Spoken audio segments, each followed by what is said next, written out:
So in the beyond space, when we are in a new situation, our very identity undergo dramatic change. So for example, when we're talking about refugees, when we're talking about people who lost something, when we talk about women who just go through menopause and they know that this is one-way road, right?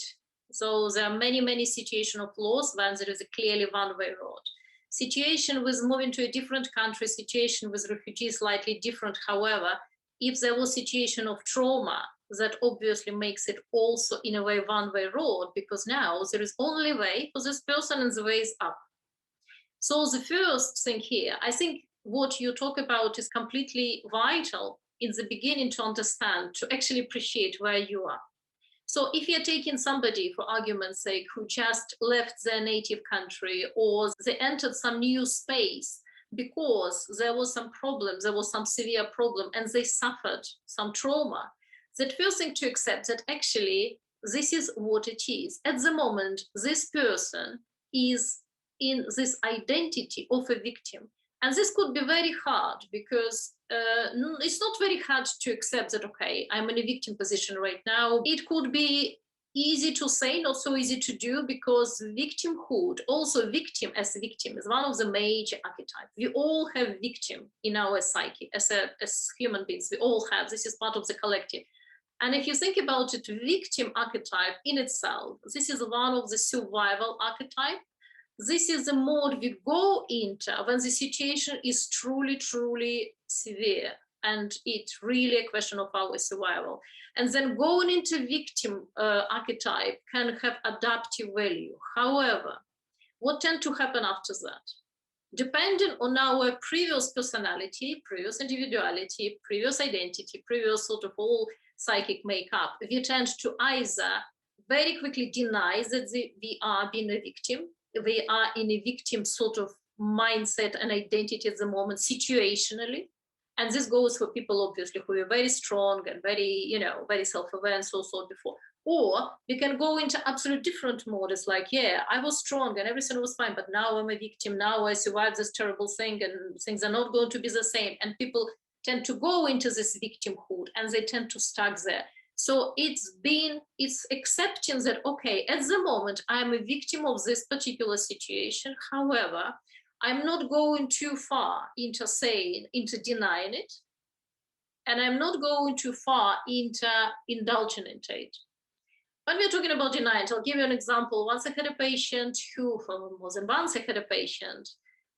was in a really sort of strong social position, high professional, making good money, knowing exactly what to do for others. And obviously, because they come to me as a patient, then there was a problem to address. And at some point, we hit the situation when we unravel things, either with color puncture, with cafe sales stuff, with journaling, with dream work, we are coming to a situation which is really, really important for them. Situation which was beyond of their control. So situation from the past where situation was beyond their control. And if they are in control now and there is a very strong sense of self now, when we hit this point, this is really dangerous in terms of therapy because they tend to just not go there. They cannot let themselves step temporarily, even for half an hour, for an hour within a session, into this feeling state that actually, yes, the situation was truly terrible.